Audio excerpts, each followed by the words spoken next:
Honorable the Leader of the Opposition.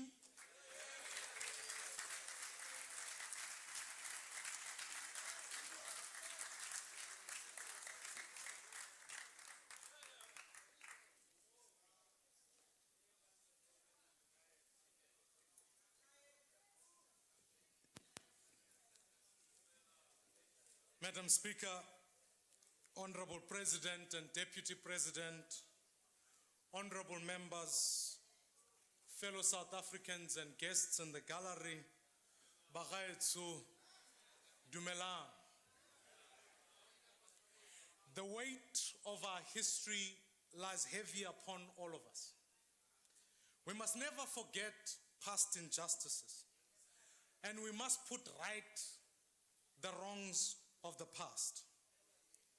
4 days ago, we commemorated Nelson Mandela's historic speech on the Grand Parade upon his release from prison 27 years ago.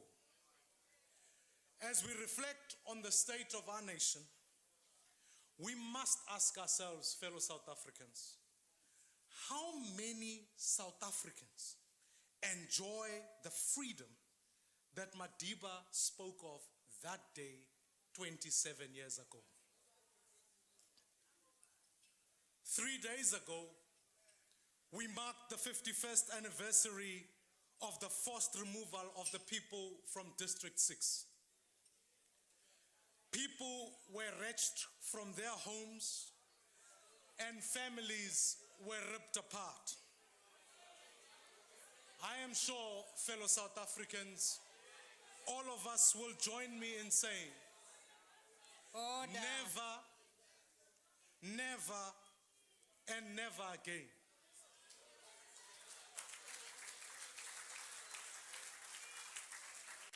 Yet 2 weeks ago, a story broke in our news of people torn from their lives and their families right here in a democratic South Africa.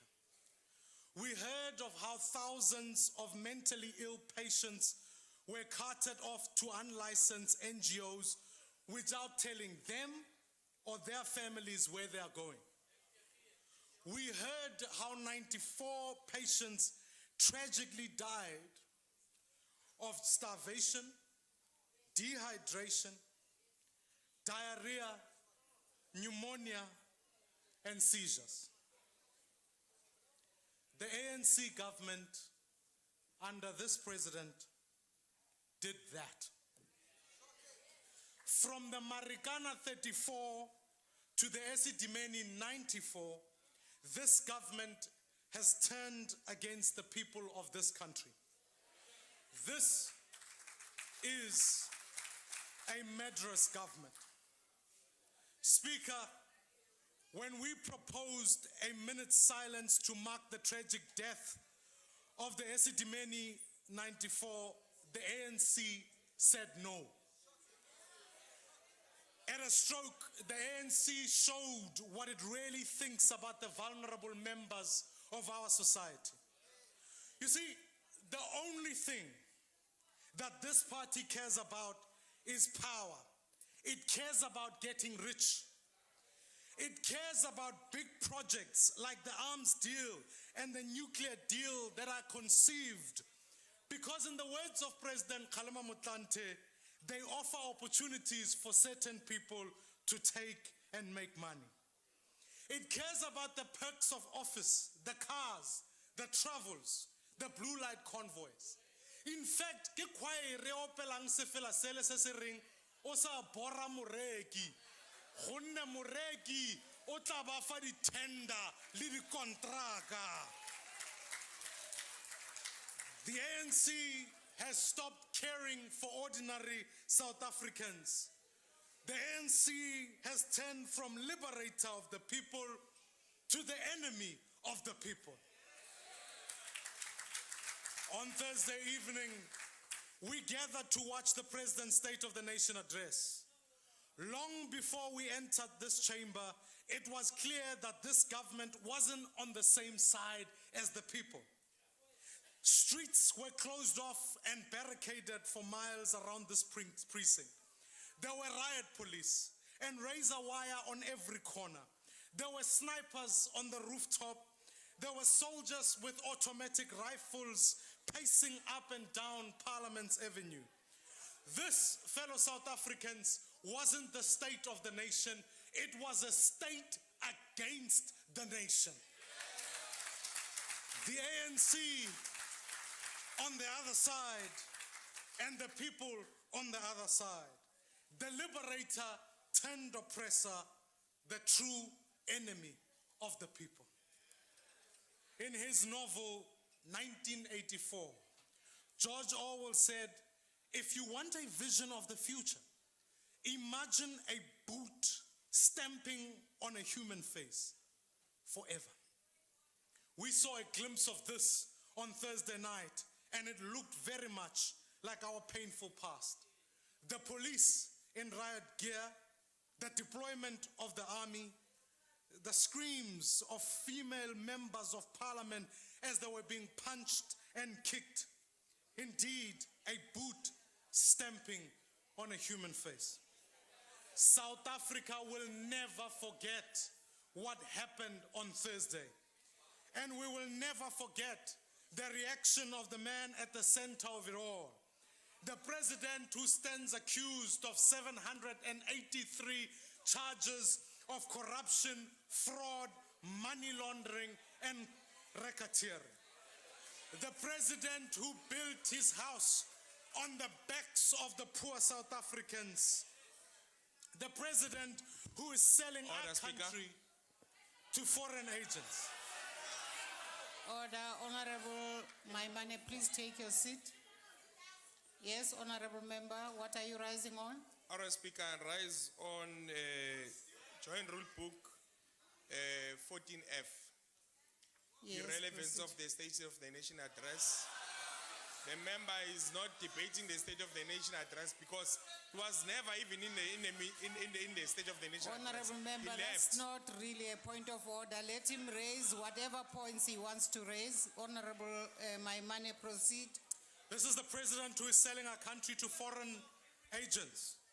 We will never forget how he laughed. How he laughed at the violence visited upon members of this house. It was a laugh indeed of the enemy of the people. The ANC has become the party that Chris Hani warned us when he said, what I fear is that the liberators emerge as elitists who drive around in Mercedes Benzes and use the resources of the country to live in palaces and to gather riches. While the connected few gorge themselves on caviar and champagne, the young people of this country are yet to taste the fruits of freedom. They are the born frees, but everywhere they are in chains. They have been forgotten by the ANC, the enemy of the young people. They, fellow South Africans, are our lost generation. The lost generation is the nearly 6 million mainly black South Africans who can't find work. The lost generation is the 500,000 mainly black South Africans who disappear from our education system each year. The lost generation is the 3 million South Africans under the age of 25 who are not in employment, who are not in education or training. The lost generation is what the quarterly labor force released today tells us that in fact a further 340,000 youths have joined the ranks of the unemployed in this past year. Speaker, when the president stood on this podium to talk about radical socio-economic transformation, he wasn't talking about this lost generation. Don't, fellow South Africans, be fooled by the language of President Zuma's speech. His project and that of the ANC is the accumulation of personal wealth. Noble causes like land reform and black economic empowerment have been captured for the benefit of the ANC's elite. When the president talks about accelerating land reform, what he really means... Honorable Maimane, please take your seat. Speaker, don't give him an opportunity to make himself a fool. No, just take your seat. Yes, honorable member. Honorable Speaker, I rise on Rule 14L. Honorable Speaker, last week Thursday, the President outlined a clear program for South Africa. All I'm hearing from the leader of the opposition is whining and crying and complaining. Tell us what the TA is going to do. Honorable Don't whine and member, complain. you are now debating. Please take your seat. Proceed, Honorable Maimane. You see what the president is talking about when he talks about accelerating reforms? It's in fact more dodgy deals for ANC cronies. He's talking about a narrow-based land deals like the Limpopo farm that Minister Nkwinti lined up for his ANC friends. It's 130 million rands of public money that went to enriching 2 ANC cronies while 31 farm workers went unpaid and a productive farm fell into disrepair. When the president talks about BEE and the Black Industrialist Program, what he really means is a scheme to make 100 of his closest friends and family very rich. The president said nothing about the government's plan for a R1 trillion nuclear program. We all know that the ANC is forging ahead with a nuclear plan that will enrich the president and his friends on a scale of looting not seen ever before in this country. President Zuma wants us to believe that the MPRDA bill, proposed state mining company, will benefit the people. But we all know that these are just moves to line ANC cronies with lucrative mine deals, moves that will scare off investment and threaten thousands of jobs. On Thursday, we heard about the same old 9-point plan, sprinkled with a bit of stopgap populism like land expropriation, talk of a state-owned mining house, and threatening the banking sector. Mr. President, are you seriously so afraid of the EFF that you would follow their policies? You must, in fact, know that these policies will lead us down the same failed path as Zimbabwe and Venezuela. The fact of the matter is that your plans have been tried, they have been tested, and have failed everywhere they have been tried. And when you go backwards, this is where you will end up, as South Africa cannot go backwards. Honorable members, we have to look to the future. The young people of our country want a future they have a say in. They don't want to be dependent on the state and a shrinking economy. They want to be independent, with opportunities they can use to be truly free. The South Africa we are building is a South Africa where young people will come first.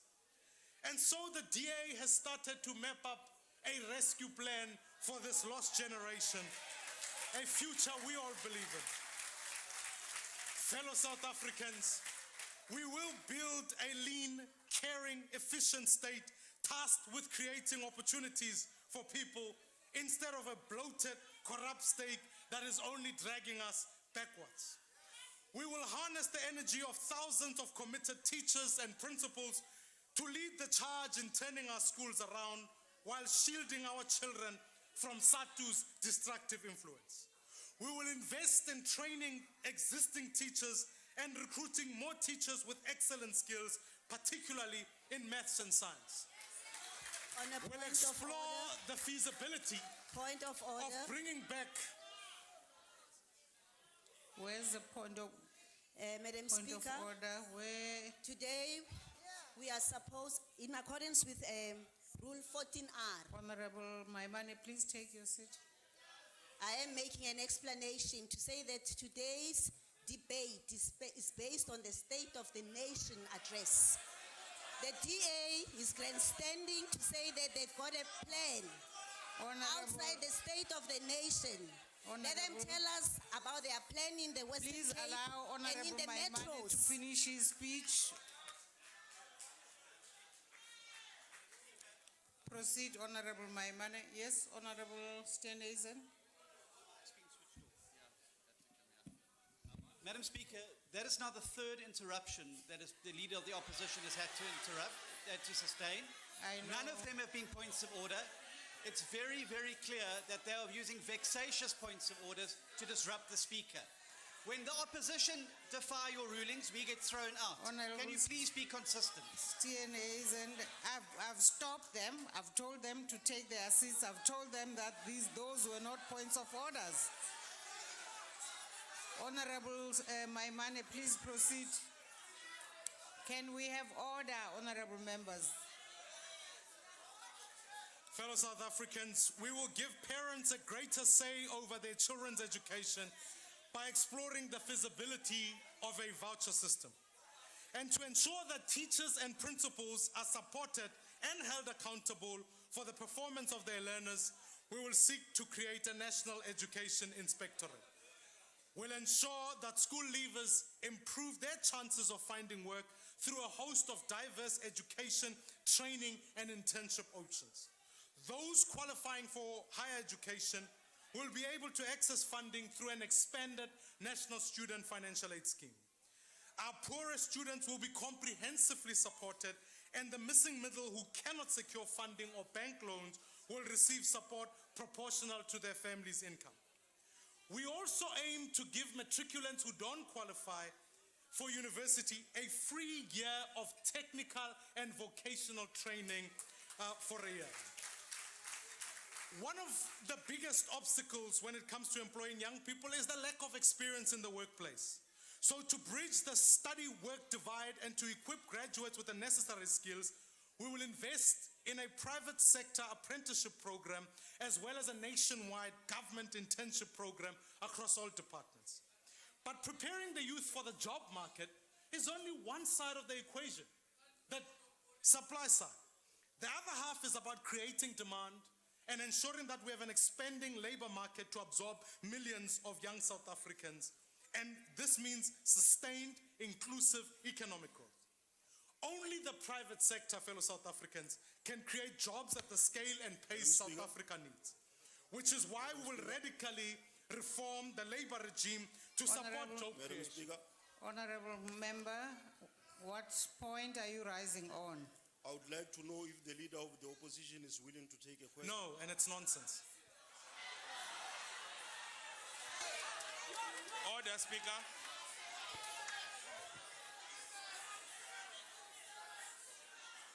Speaker, we can't keep going. Honourable members, I'd like to remind all of us that this is a very serious debate on the State of the Nation address of the President.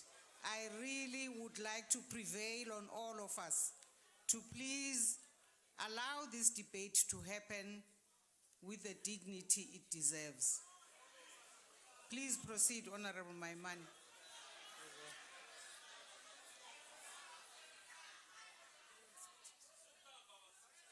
Yes, Honourable Patel.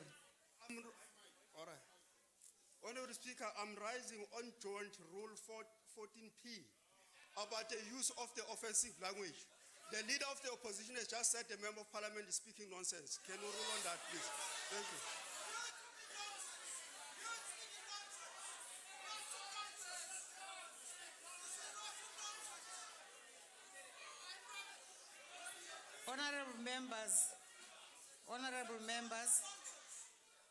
Honourable members, I still prevail on you all and us all for our tempers to go down.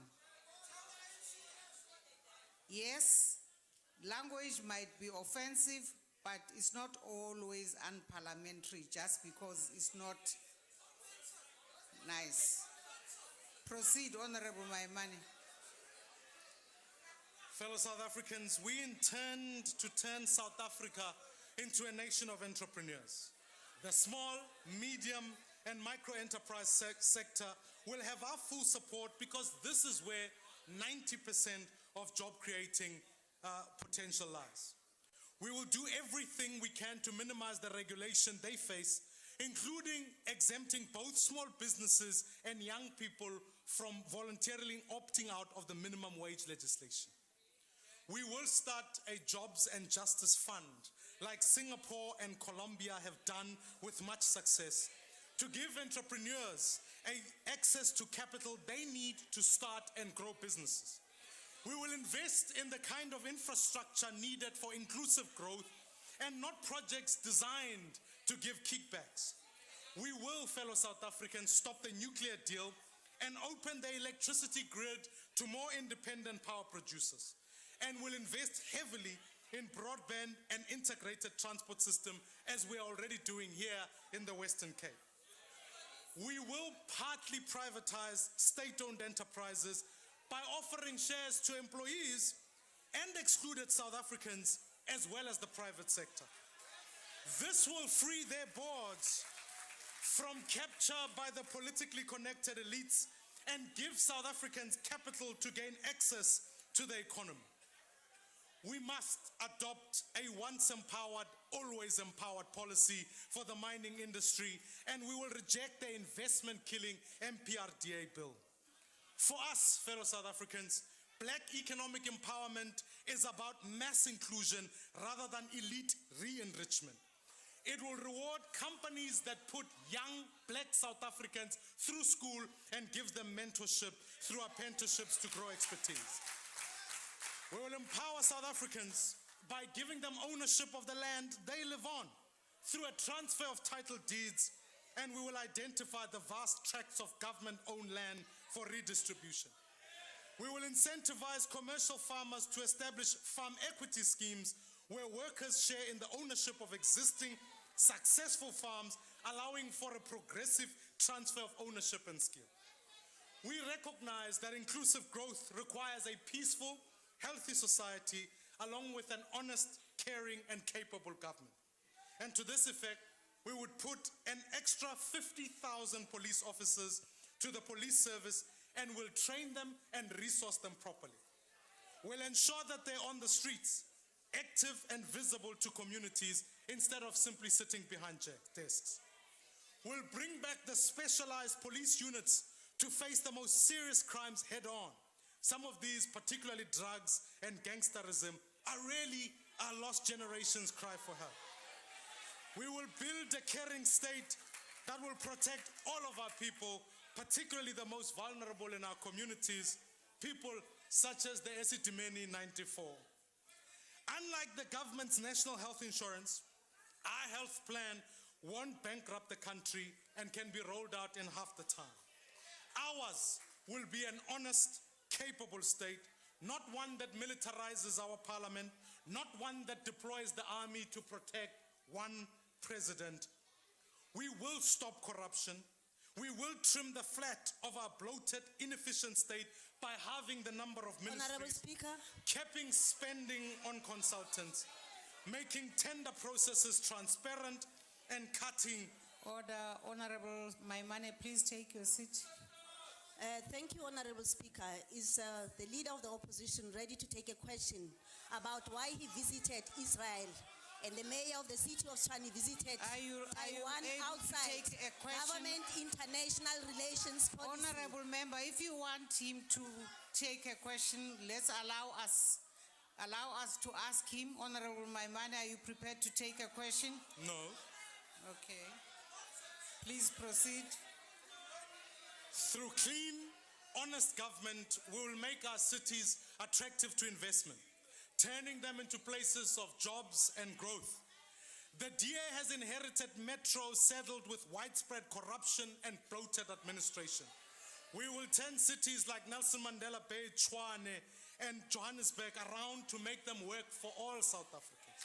Speaker, ours is a dream of a South Africa in which black, white, colored, and Indian all contribute to our nation's prosperity. And if 2016 has taught us anything, is that there's a movement of South Africans who share this dream, who will sweep this government out and bring change. The weight of history lies upon all of us. We can choose to remain trapped in it, or we can choose to transcend it. In the words of Reverend Jesse Jackson, at the end of the day, we must go forward with hope and not backward with fear and division. We will, fellow South Africans, move this country forwards instead of backwards. We will work with the people of this country and not against them. We will bring hope to this lost generation. Amrena buluke setjhaba sa heso. Nkosi sikelele Africa. I thank you. Ke a leboga. Enkosi. The Honorable Coleman.